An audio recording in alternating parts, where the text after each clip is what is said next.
Je voudrais du soleil vert, des dentelles et des théâtres, des photos de bord de mer, dans mon jardin d'hiver. Je voudrais de la lumière, comme en Nouvelle-Angleterre. Je veux changer d'atmosphère, dans mon jardin d'hiver. Ma fleur sous la pluie de novembre, tes mains qui courent, je n'en peux plus de t'attendre. Les années passent, il est loin, là je tombe. Nul ne peut nous entendre. Je voudrais du Fred Astaire, revoir un latte. Mr. Chairman, may I respond to... Yes, you may. Yes, Sir Gowdy. Sir, I think it's important when you look at those texts that you understand the context in which they were made and the things that were going on across America. In terms of the text that we will stop it, you need to understand that that was written late at night, off the cuff, and it was in response to a series of events that included then candidate Trump insulting the immigrant family of a fallen war hero. And my presumption, based on that horrible, disgusting behavior, that the American population would not elect somebody demonstrating that behavior to be president of the United States. It was in no way, unequivocally, any suggestion that me, the FBI, would take any action whatsoever to improperly impact the electoral process for any candidate. So I take great offense and I take great disagreement to your assertion of what that was or wasn't. As to the 100 million to one, that was clearly a statement made in jest and using hyperbole. I, of course, recognize that millions of Americans were likely to vote for candidate Trump. I acknowledge that is absolutely their right. That is what makes our democracy such a vibrant process that it is. But to suggest somehow that we can parse down the words of shorthand textual conversations like there's some contract for a car is simply not consistent with my or most people's use of text messaging. I can assure you, Mr. Chairman, at no time in any of these texts did those personal beliefs ever enter into the realm of any action I took. Furthermore, this isn't just me sitting here telling you, you don't have to take my word for it. At every step, at every investigative decision, there are multiple layers of people above me, the assistant director, executive assistant director, deputy director, and director of the FBI, and multiple layers of people below me, section chiefs, supervisors, chiefs, case agents, and analysts, all of whom were involved in all of these decisions. They would not tolerate any improper behavior in me any more than I would tolerate it in them. That is who we are as the FBI. And the suggestion that I, in some dark chamber somewhere in the FBI, would somehow cast aside all of these procedures, all of these safeguards, and somehow be able to do this is astounding to me. It simply couldn't happen. And the proposition that that is going on, that it might occur anywhere in the FBI, deeply corrodes what the FBI is in American society, the effectiveness of their mission, and it is deeply destructive.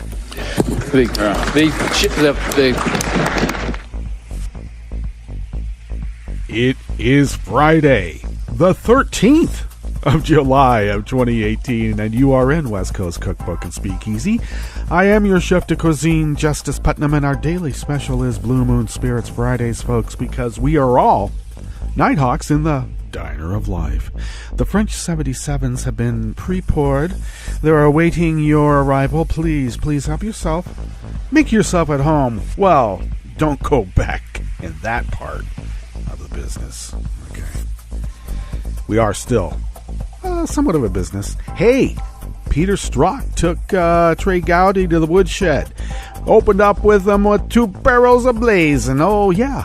Well, you know, Trey Gowdy, what an idiot. What a tool. And Gomert. What's up with Gomert? Well, We know what's up with the whole of the GOP.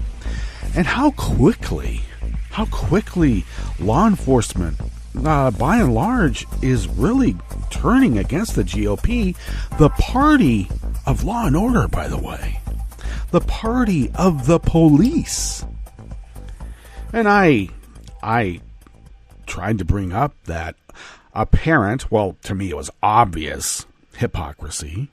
The GOP doesn't believe in any of this stuff. All they believe in is ascending to power and figuring out how to hold on to it. Rules be damned, conventions be damned, precedent, laws, order. As long as they get what they want. So when they ascribe themselves as being so concerned about the military, for instance. But that belief was belied by the fact that a lot of veterans are living on the streets, aren't they? And who's helping them? Democratic policies that keep getting underfunded, destroyed, or just outright outlawed. They don't care about the veterans. They don't care about the military. They want what they want. And I love how they just completely broke their rules yesterday over and over and over. I mean, first of all, a dentist who is an expert in body language, of course, that's a codified science, isn't it? A dentist. And he can tell when someone's lying. Because, you know, when he has like one of those like dental dams in your mouth that's like wide open and there's this big cone of plastic out of your mouth and your jaw's getting locked up and you're in abject pain. And he says, "Are you okay?" And you go, And he goes, "Oh, lying to me again. I can tell by the way you're gripping that armrest." He doesn't know what this country is. He purported that we're not a democracy. Well, you got a little bit wrong, buddy. I mean, I know they don't teach civics in dental school, but come on. We are a representative democratic republic. They teach you that in third grade. At least they did me. Oh, my God. Well, of course, I'm really old. They used to teach us a lot of stuff back in the day that they just don't want anyone to know now. Well, Peter Strzok, I've never been a big advocate of the militarization of any aspect of authority. And the FBI has a bad track record back in the day. But I will say, I never thought the whole of the FBI should be dismantled and that they were doing terrible work because I knew that there was stuff going on that we needed cops for. Long before the Murrow building had been blown up. Okay, well, that whole sham show trial yesterday was for Putin, and Trump is going for his annual, review with his boss. Okay, well, there's all sorts of stuff going on there too. He's in Scotland. People in Scotland totally hate him.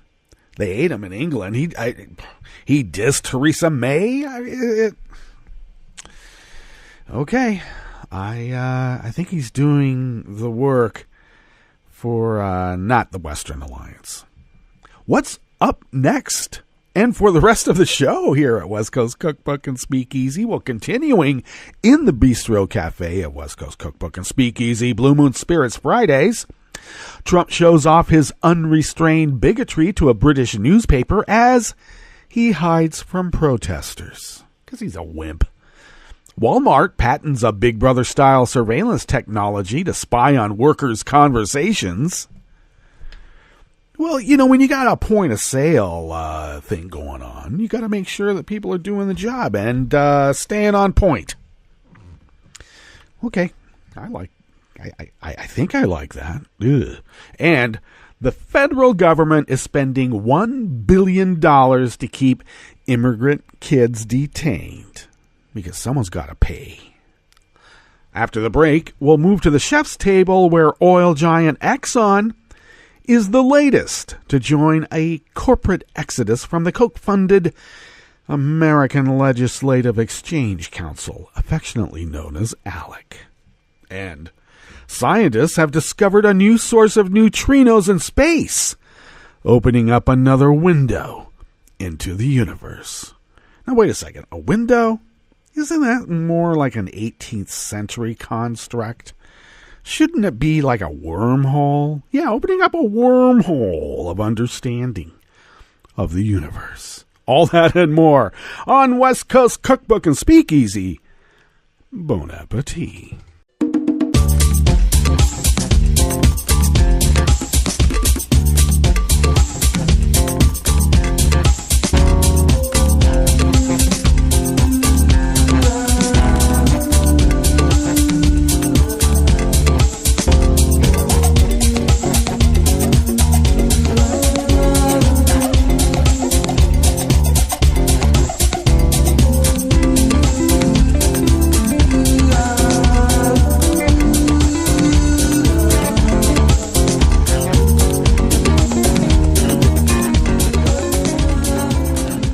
The bottom of our homepage at netrootsradio.com, to the rightish of the page, you will notice the chat room link there. Just look, it's right there. Monitored by Roaring Girl, Kelly Lincoln, and sometimes in actual real time. She's rather diligent, but she also has a real life like all the rest of us do. Got to pay the bills. Indeed. Speaking of which, to the leftish of the chat room link there at the bottom of our homepage at netrootsradio.com, if you seem to have forgotten. Well, that's where the contribute donate buttons are, and they will be in effect. They probably still work, but I don't know where. Well, let me just put it this way. We're working on transferring, and we're going to have people who are on recurring to start anew, and we'll give you clues how to do that. And thank you for your generosity. We are really unable to do this without you. Resistance Radio pays their bills. I don't know, Trump, has he ever paid a bill? No, he sues people constantly, so he doesn't have to. And let's see, you can follow Netroots Radio on Twitter at Netroots Radio. Tom takes care of that platform. Well, Facebook, like I said, Facebook does what Facebook wants to do. Okay, also you can certainly follow me on Twitter at Justice Putnam. Follow the show at Cookbook West on Twitter. We happen to be on Facebook as West Coast Cookbook and Speakeasy. Just, if you wanted to go there and check it out. And pick up podcasts of the show by way of iTunes, Stitcher, TuneIn, etc., etc., etc. Show notes and links are on my Daily Co's diary, where I compose those as Justice Putnam. And links are on various social media platforms to get to the Daily Co's diary. So do that. Okay. First up on the menu here in the Bistro Cafe, part of West Coast Cookbook and Speakeasy, Blue Moon Spirits Fridays. We made it. It's Friday the 13th, too. But you know how you offset whatever, bad karma they're supposed to have ascribed the 13th as being?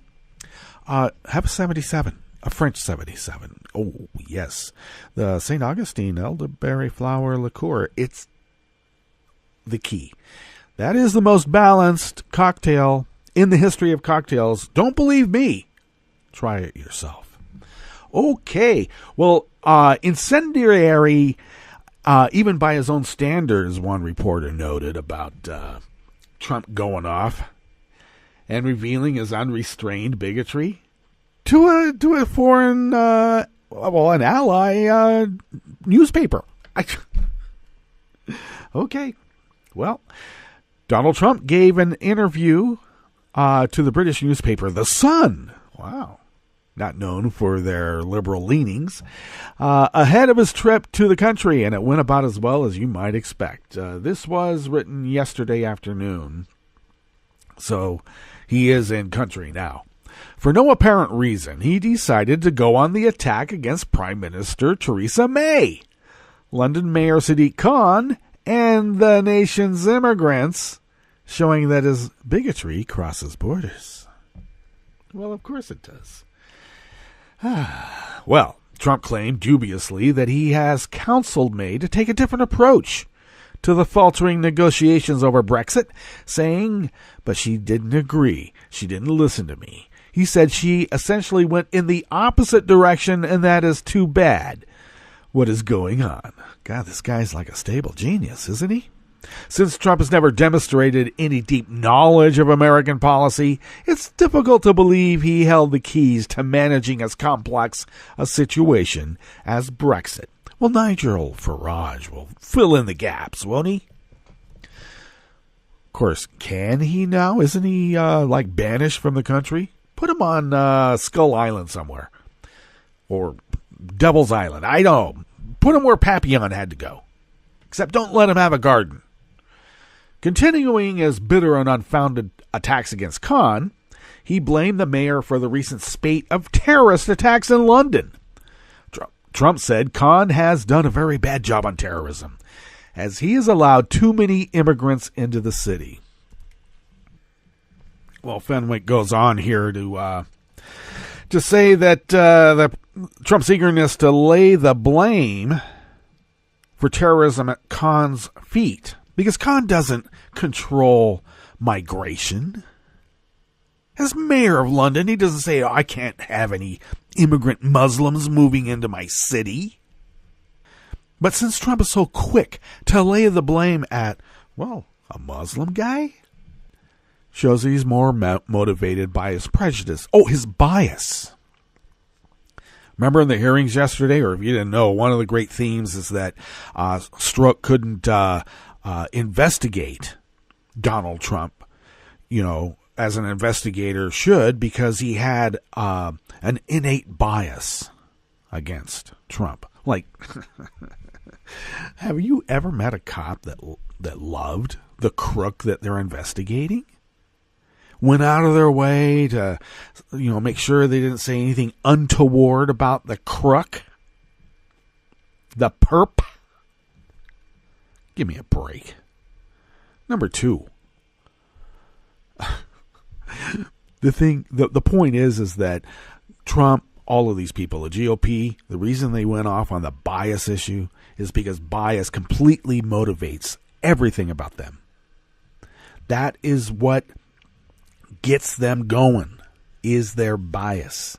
They don't know how to put their bias aside. Their bias drives every aspect of every decision. They cannot be objective. They cannot put it aside. And those that are not able to put it aside should not be, at least FBI agents. And even then, has anyone investigated the insane bias against Hillary Clinton and Obama in the New York office of the FBI? We want to investigate how bias might motivate someone's motivations. Now back to Cody Fenwick's article. But it was Trump's unnecessary broadsides against immigrants in Britain and Europe that really displayed his bigotry. Allowing the immigration to take place in Europe is a shame, he said. I think it changed the fabric of Europe, and unless you act very quickly, it's never going to be what it was. I don't mean that in a positive way. So I think allowing millions and millions of people to come into Europe is very, very sad. He added, I think you are losing your culture. Look around. You go through certain areas that didn't exist 10 or 15 years ago. It's stunning to hear any world leader speak this way about another country's policies, but the glaring anti-immigrant hatred takes it to another level. This is incendiary even by his standards, Adrienne Morrow, a British reporter with the Globe and Mail, said of Trump's comments. Aside from Trump's usual hateful spiels, however, there was some genuine insight in the interview. Trump seemed offended that there were so many protests going on against him in the country, though he blamed that fact on the leaders rather than the people. He admits that he doesn't feel welcome in the country's capital. So he doesn't think people have the ability to think for themselves because of how easily he was able to mold the thinking of his followers. but they are the rump third of extremism in American politics. It has always existed, and somehow they have all the power. Odd, isn't it? The rest of us really have seen through the charade, the con, the grift. I guess when they put out blimps to make me feel unwelcome, no reason for me to go to London. Oh, well, wimp. He's a very sensitive man, constantly saying how much various people like him.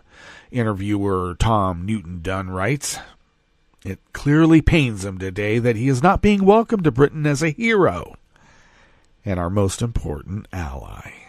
Well, it looks like the king has no coat of arms.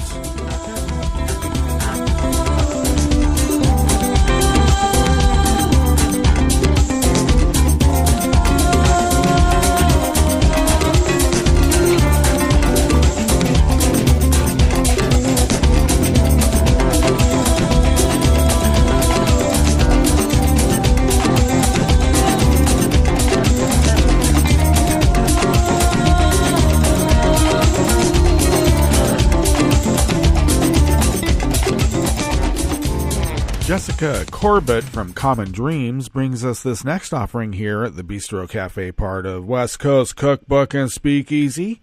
And now, Walmart doesn't call this new technology that they have patented as spying, but as simply listening to the front end.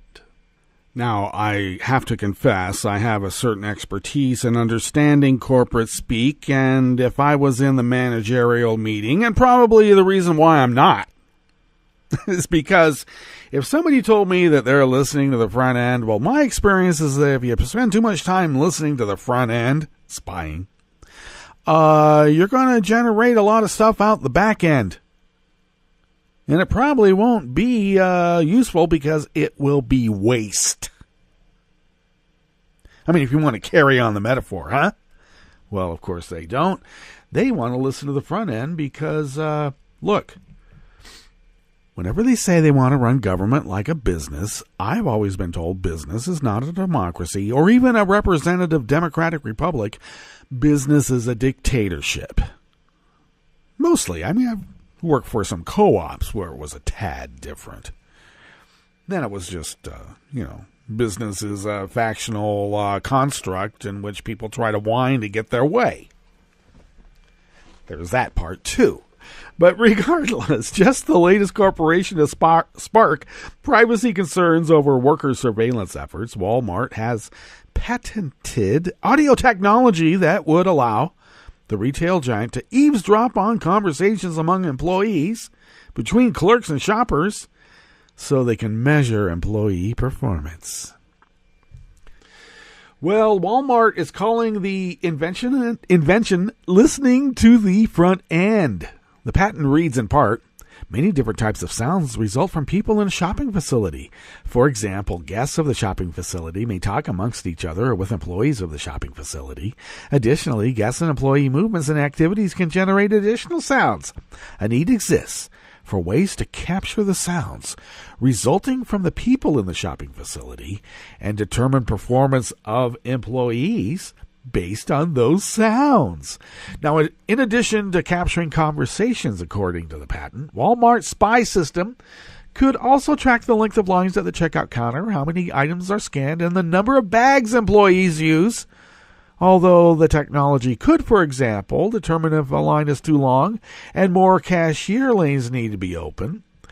An assistant professor at Cornell University's Industry and Labor Relations School told BuzzFeed News, but there's a lot of potential for misuse. That's Ifoma Anjuna out of Cornell.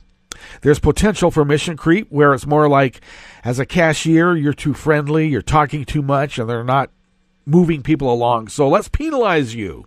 Even though the technology is presented as interested in one thing, the fact that it has the potential for both things to be captured is of concern. Well, of course, this is Big Brother BS. Walmart declined to divulge any plans to develop and implement its patented surveillance tool. We're always thinking about new concepts and ways that will help us further enhance how we serve our customers and keep the lockdown on our employees because they're cogs in a machine, a bunch of old people, and they can't die too soon anyway. Turnover. We need turnover. Walmart is the country's largest employer, which means technology like this, if implemented, will have an impact on millions of Americans. It seems we don't need an authoritarian state to monitor our every thought. Our biggest corporations are happy to do it for us.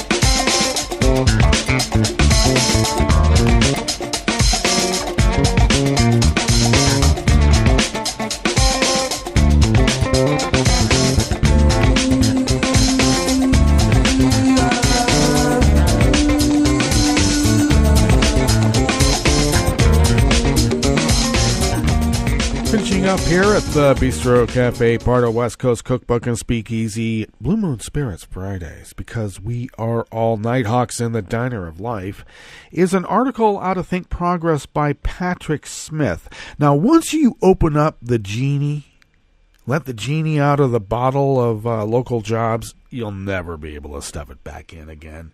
And these private prisons that are specializing in incarcerating kids, immigrant, refugee kids, in less than a decade has morphed into a $1 billion industry.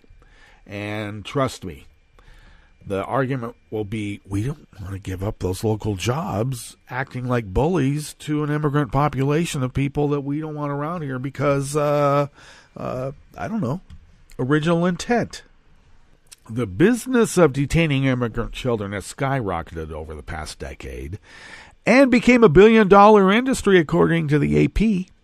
Health and Human Services Department grants for shelters, foster care, and other child welfare services for detained, unaccompanied, and separated children went from $74.5 million in 2007 to $958 million in 2017. That's an astounding increase over 10 years.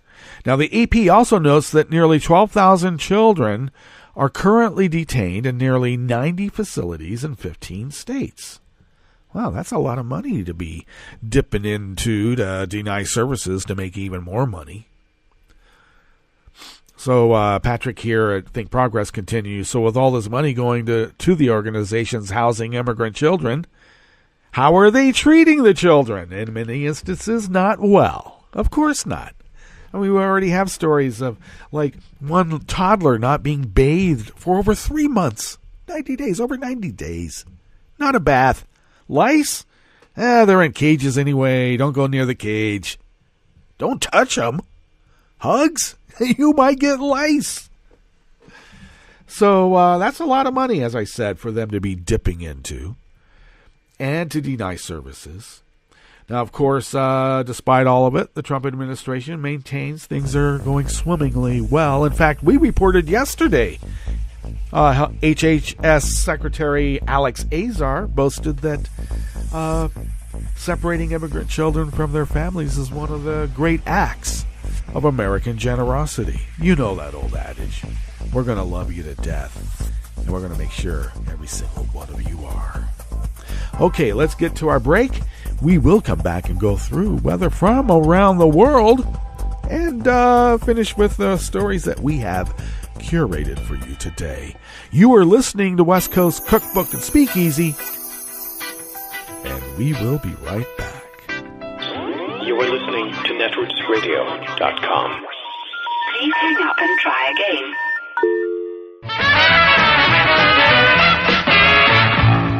From a point at sea to the circles of your mind, A new force is at work for planetary transformation. New radio for a new Earth. This is Take Two Movie Review. I'm Kim Lowe. This week, a decent follow-up. Sicario, Day of the Soldado isn't exactly a sequel to its 2015 predecessor. Rather, it's more of a spin-off. The original director, Denis Villeneuve, is gone, as is Emily Blunt's character, Kate, but Benicio del Toro and Josh Brolin are back to reprise their roles as morally ambiguous government agents whose jobs revolve around the endless cycle of drug war and human trafficking violence at the U.S.-Mexico border. The story here is that Washington, after a terrorist attack in Kansas City, becomes convinced that the Mexican cartels have gone into business smuggling dangerous terrorists into the U.S. This causes the government to label the former as terrorists as well. By being labeled this way, the legal theory is that the government can then bend the rules to better deal with the situation. What actually happens, though, is that any rules at all are more or less thrown to the wind. A decision is made that a viable course of action would be to kidnap the young daughter of a powerful cartel leader and then blame it on a rival cartel, forcing the two into an all-out war with each other. What could possibly go wrong? The kidnapping of the young teen Isabella goes as planned, but the mission quickly goes off the rails with Del Toro's character becoming the protector of Isabella, despite the fact that her father's cartel had cost him just about everything in the first film. While Sicario, Day of the Soldado offers some thrills and stark scenes of the human side of the current border mayhem, this episode's director, Stefano Solima's approach is more towards heavy-handed action-adventure and less about moral nuance, causing the film to fall short of the original. But decent acting and tight editing keep it from becoming the violent slog that it could have easily become. This has been Take Two Movie Review. I'm Kim Lowe. Catch up with us at TakeTwoMovieReview.com and feed us back on our page on YouTube.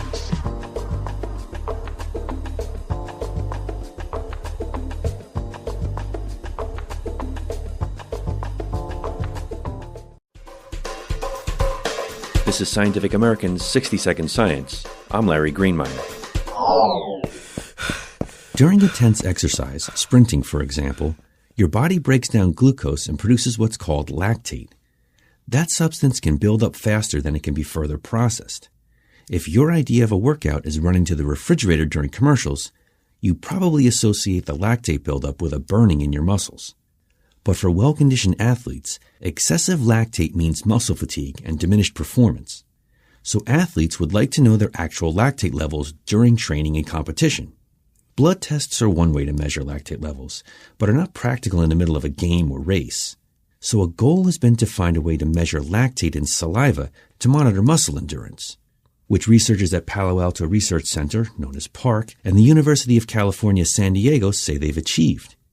Working with flexible hybrid electronics group NextFlex, the team developed a flexible plastic mouthguard laden with sensors that can continuously monitor lactate concentrations in saliva.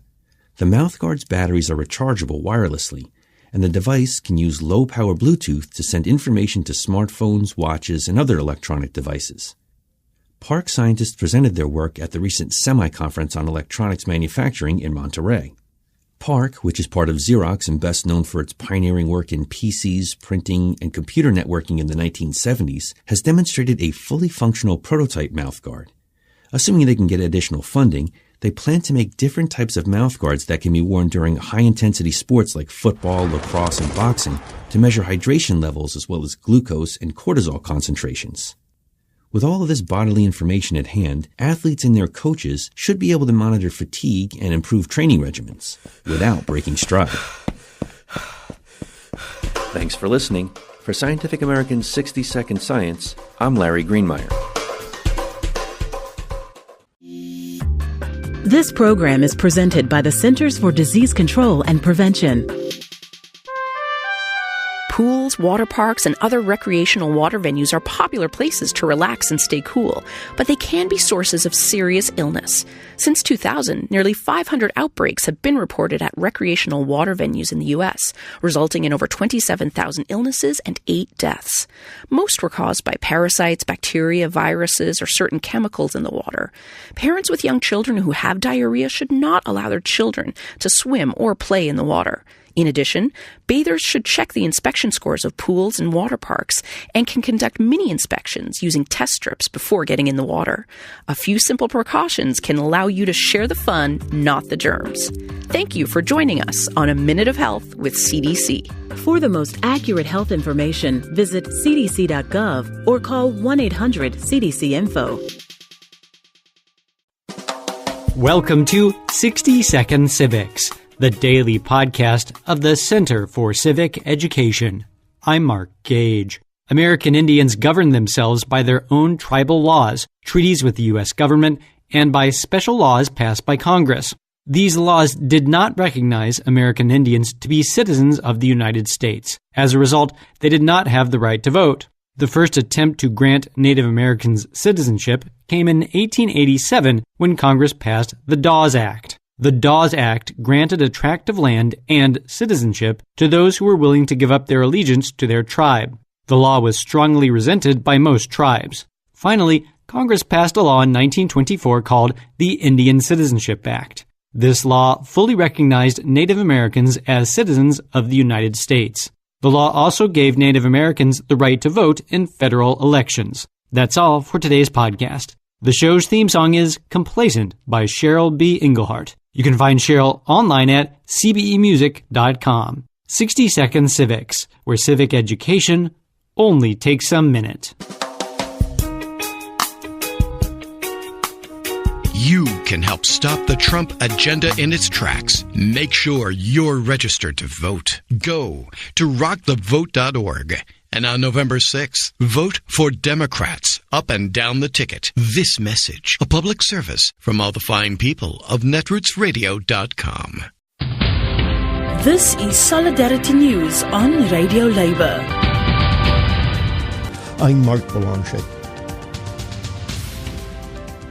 In New York, hundreds of people, including many trade unionists, are attending a global conference to discuss the United Nations Sustainable Development Goals, the SDGs. The high-level forum is being held from Monday, July 9th to the 18th of July. The UN's Sustainable Development Goals focus on 17 sectors such as ending extreme poverty, fighting inequality, and fixing climate change. One of the labor leaders attending the conference is Rosa Pavanelli, the General Secretary of Public Services International. The PSI represents 20 million members of public service unions in 163 countries. Ms. Pavanelli addressed the workshop on SDG 7 about renewable energy. In modern society, almost all our social and private lives depend on reliable and affordable energy services. Yet more than 1 billion people still lack access, and many hundreds of millions more have only unreliable and unaffordable access. Among those, women are the most affected, as energy supply is not gender neutral. We must ensure universal energy access by 2013, and in the meantime, we must decarbonize energy production. The current market-based approaches are not providing the answer. We have seen too many independent power producers use their legally binding power purchase agreements to drain taxpayers' money for their shareholders. The IPP PPA model has shown to be a disgrace for too many communities. While innovative and blended finance, financialization, and more PPPs will likely make the finance sector happy, these proposals will not reach those most in need. There are too many examples of the failure of privatization and financialization model. This is why we believe that to achieve SDG 7, we cannot continue with business as usual. For the future of people and planet, we must be bold and daring to leave fossil fuel in the ground, to harness research and technology for the need of the poorest people, not just corporate profits. But we need more than technological fixes.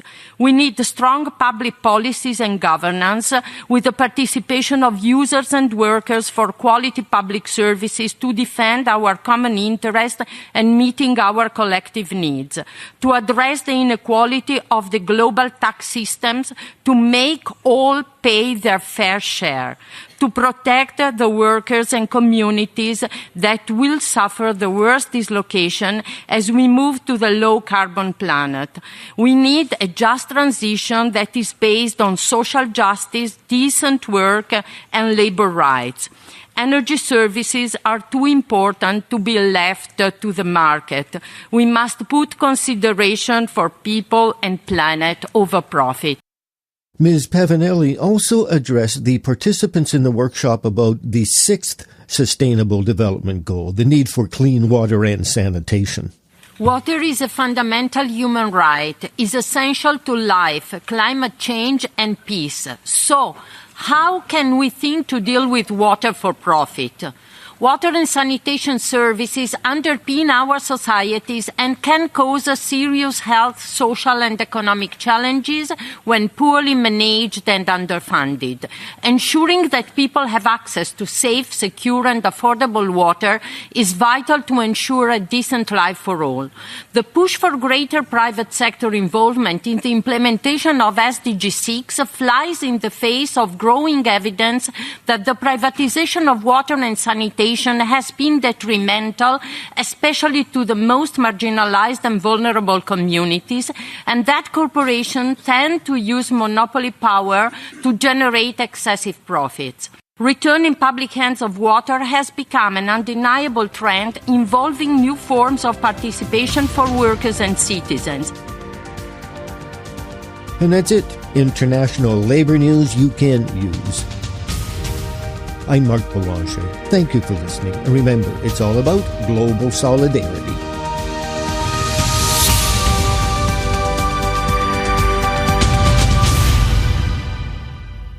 From Riga, Latvia, I'm Luke Vargas with your World in 2 minutes.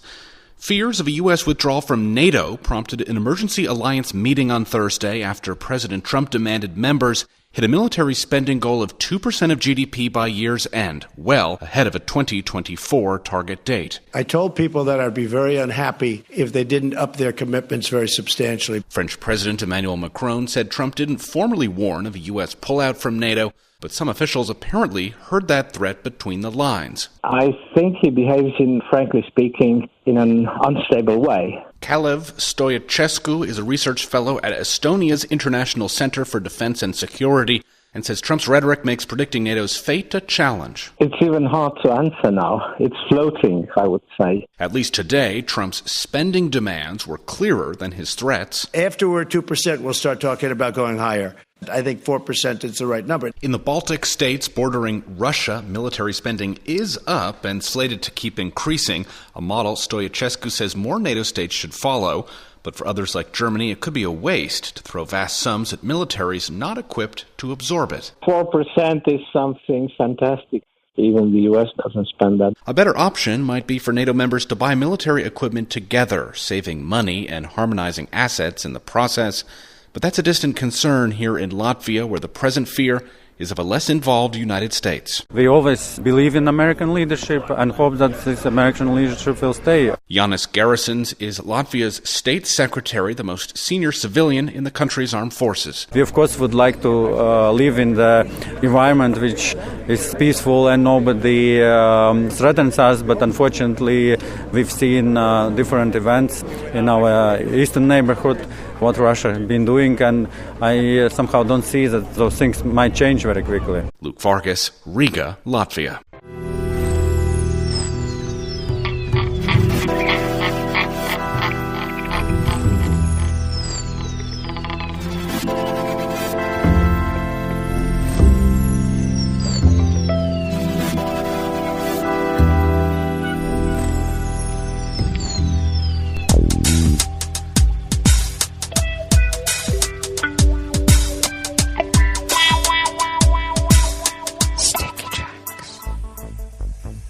thank you for accompanying us here to the chef's table at West Coast Cookbook and Speakeasy. So, yeah, it's Blue Moon Spirits Fridays. We are all Nighthawks in the Diner of Life, folks, indeed. Well, weather from around the world always begins along the banks of the Rogue River in the Rogue River Valley of Southern Oregon on the west coast of the continental United States of America, where it is currently, it's 65 degrees, and we are going to be much cooler than yesterday. We topped out at 111. Yeah, quite warm, to say the least. We're not going to get nearly as hot as that. We're only going to go to 101 to about 104. So much cooler. We'll be able to luxuriate a lot more luxuriantly in this, rather tepid weather now. I was just getting used to being baked to a crisp. So now I'm going to be broiled. Okay, let's see. So we're going to ostensibly go to 101, 104. Yeah, you bet. Right now, winds are out of the north at a negligible 1 mile per hour. We'll be shifting in a couple of hours out of the west-northwest at their usual 5 to 10 miles per hour. We'll then shift tonight out of the north-northwest and remain at 5 to 10 miles per hour. And then shifting in the morning out of the northwest, continuing at 5 to 10 miles per hour. Well, at least the air is moving. Yesterday it was like being in a dryer. It was really quite hot. Let's see. Dry conditions will continue, of course. Grass pollen is very high. I have no data on air quality. The UV index for the daytime UV remains very high at 9. Take care. High pressure obviously dominates the region. It is rising right now at 29.92 inches. Visibility is up to 10 miles. Humidity is already down to 58% and will drop probably below 20% by the end of the day. It stayed ungodly warm last night. For a long time, we're going to have a low in the mid-60s tonight, but it took forever to get there. So try not to use air conditioner, but might have to break down and do it because we are a civilized society now, aren't we? Eek. All right. Weather from around the world is brought to you by people's personal weather stations that they purchased. These people planted these purchased personal weather stations somewhere on their property, and these people positively live around the world. London is 77 and sunny, and they have a weather advisory. Orange blimps are flying in London right now, and so take care. And they also have a heat advisory. So on the same day that the orange blimp is touring that part of the continent, well, that's not the continent, but that part of the kingdom. There we go. Paris is 80 degrees and fair. Rome is 88 and sunny. Kiev is 83 and fair. Kabul is 86 degrees and fair. Hong Kong is 76 degrees with rain.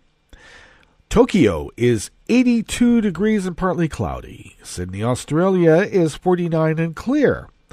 San Francisco, California is 59 degrees and cloudy with a weather advisory. Oh, okay. It is winds, gusting winds for a small craft advisory on the bay and offshore, so take care. And New York is 80 degrees and sunny. I think you're going to get a little warmer, but you're not under a heat advisory currently. So enjoy yourselves. And that is weather from around the world, brought to you by people's personal weather stations that they purchased. These people planted. These purchased personal weather stations somewhere on their property, and these people positively live around the world.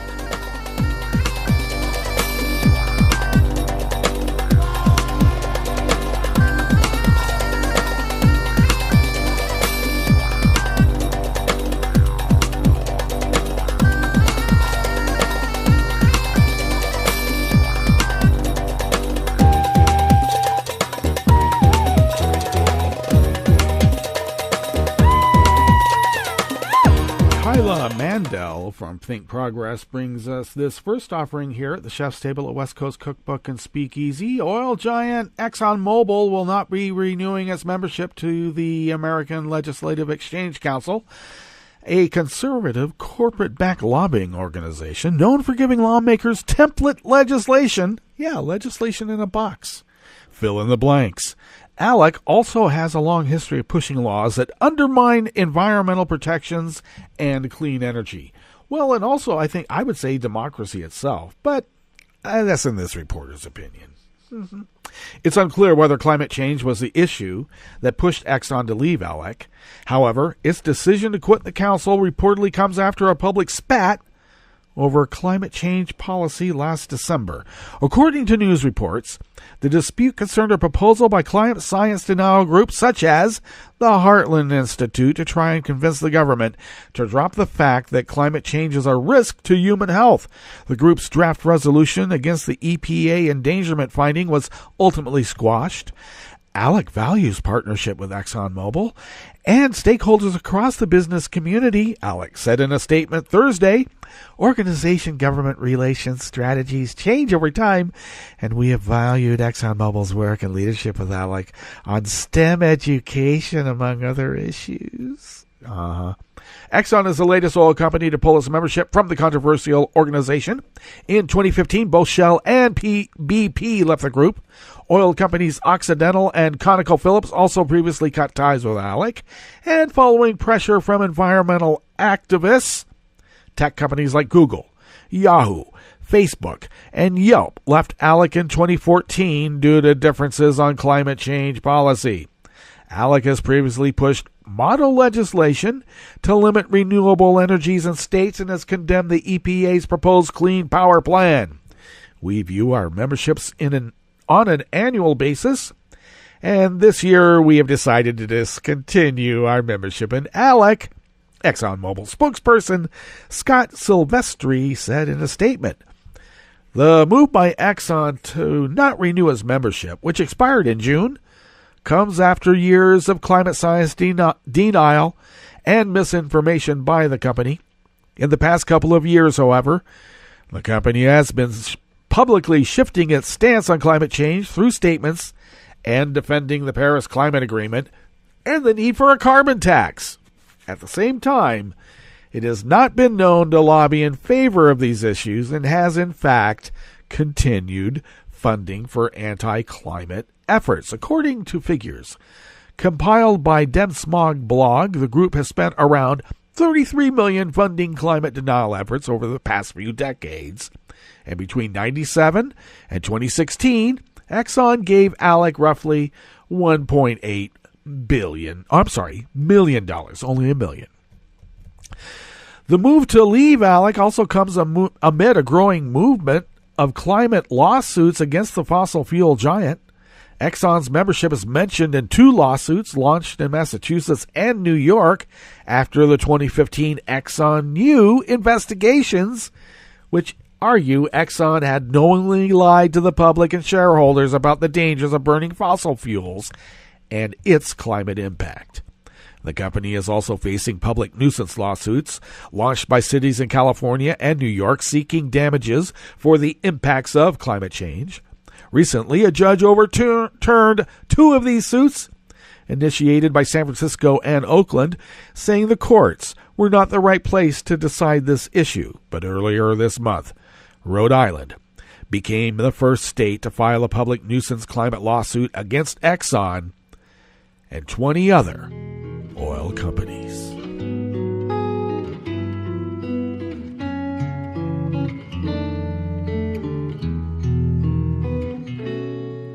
Je te donne ce mon amour pour la vie entière, la promesse de me trouver à tes genoux.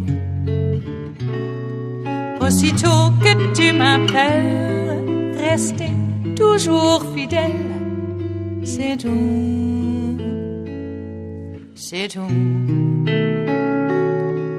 Je te donne tous mes printemps, mes étés de mer, mes automnes quand les feuilles tombent partout. Si ce n'est pas une bonne affaire, je te donne tous mes hivers. Simon Peters from the University of Sussex brings us this last article here. Out of the conversation here at the Chef's Table at West Coast Cookbook and Speakeasy, Blue Moon Spirits Fridays. Okay. Neutrinos, extremely light ghostly particles that barely interact with matter, have so far only been observed originating from supernovae, which are exploding stars, and the sun. Now, a giant detector at the South Pole has discovered that a blazar, a galaxy with a supermassive black hole at its center, also produced neutrinos. This is the first time a source of neutrinos in space has been discovered in more than 30 years. What's more, it's the first time scientists have observed a neutrino particle with high energy associated with an astrophysical event.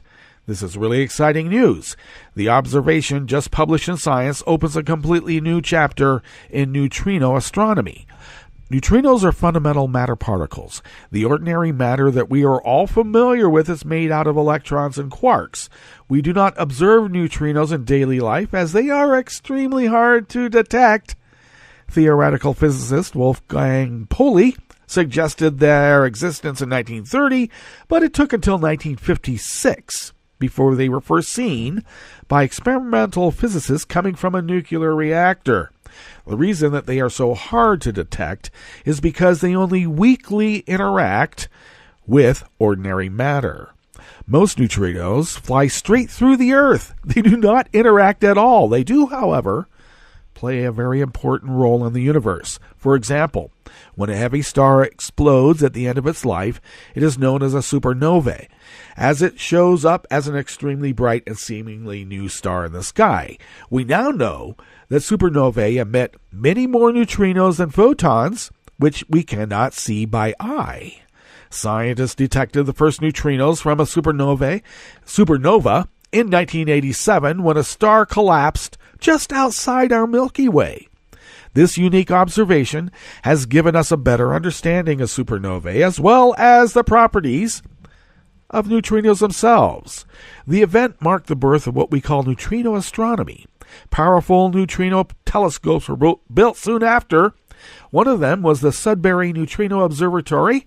Physicist Art McDonald received the Nobel Prize for Physics in 2015 for the detailed studies of solar neutrinos that he and his team did using this observatory, and the insights they gave us into the properties of the neutrino particles. Okay, scrolling down here a bit, blazars were long suspected as a possible source of very high-energy neutrinos in the universe, but we now have firm evidence, together with observations of this blazar and other observations near the blazar have been made using telescopes that are sensitive to different types of electromagnetic radiation, radio, optical, gamma ray, and X-ray. With this observation, a significant step forward in neutrino astronomy has been made. Its neutrino adds new information to the observation of the blazar, helping us to understand these fascinating objects better. It can tell us about the mechanism of particle acceleration in blazars and more about how blazars produce such tremendous amounts of energy. We may even learn something new about the universe or about neutrinos that we did not expect. Indeed. Well, this is exciting. And we'll pick this up as more neutrinos are discovered. Yes. Okay, well, we're going to have to get out of here. We are at the end of our broadcast period for the day and the week. Netroots Radio, of course, broadcasts on 24/7, 365. We'll visit with you on Monday for River City Hash Mondays. And but do stay tuned for breaking news on Netroots Radio. It breaks throughout the day and throughout the weekend. And we will visit with you on Monday in West Coast Cookbook and Speakeasy. Bon appetit.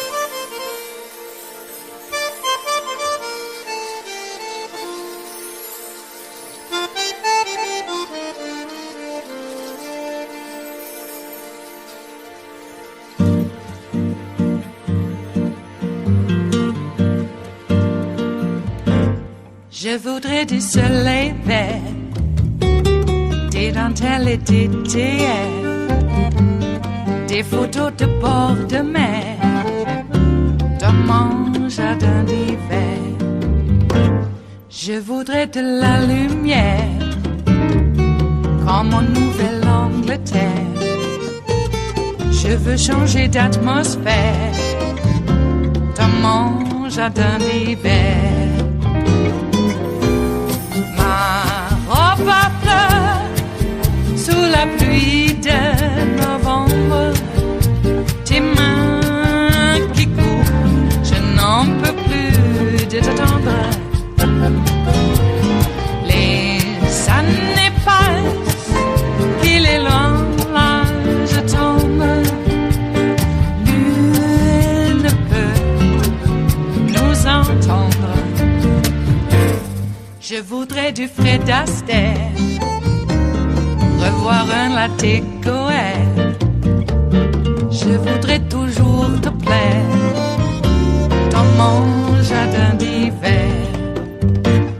Je veux déjeuner par terre, comme au long de golfe clair, t'embrasser les yeux ouverts dans mon jardin d'hiver. Ma robe à fleurs sous la pluie de novembre. Tes mains qui courent, je n'en peux plus de t'attendre.